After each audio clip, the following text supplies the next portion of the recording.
Oye.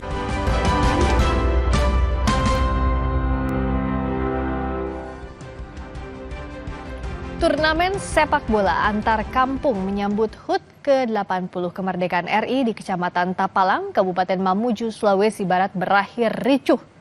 Dua kubu supporter terlibat perkelahian mengakibatkan 3 orang terluka.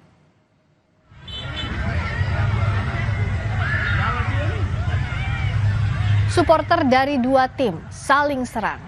Pihak keamanan berupaya melerai namun tidak berhasil karena banyaknya supporter yang terlibat kericuhan. Bentrokan pecah usai adu penalti yang dimenangi oleh tim yang Dayangina. Supporter tim Kasambang tersulut emosi dan masuk ke lapangan. Akibat peristiwa ini, 3 warga terluka dan dibawa ke Puskesmas Tapalang untuk mendapat perawatan. Kericuhan reda setelah personel tambahan dari Polsek Tapalang dan Polres Mamuju tiba di lokasi. Polisi sudah memeriksa 8 saksi. Setelah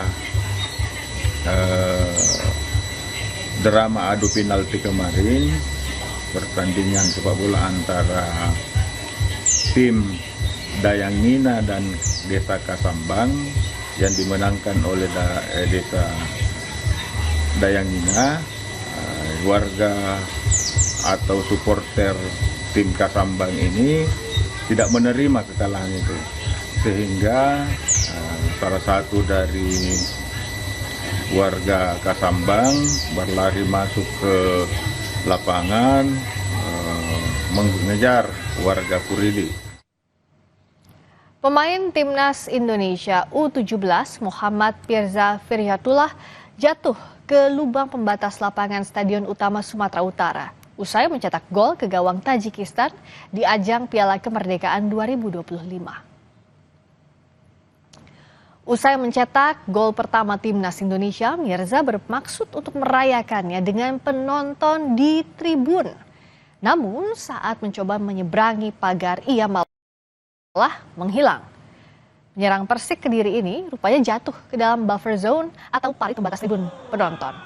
Mirza tidak melihat adanya celah yang cukup dalam karena pagar pembatas tertutup spanduk. Pelatih Timnas U17 Nova Arianto memastikan kondisi Mirza hanya kram saja dan secara keseluruhan pemain dalam kondisi yang baik.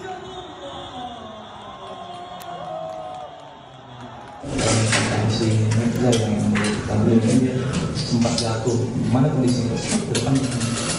Mengenai kondisi Mirza cukup baik, dia hanya kram saja dan serius, mau main dalam kondisi baik dan harapannya mereka bisa tampil di saat lawan.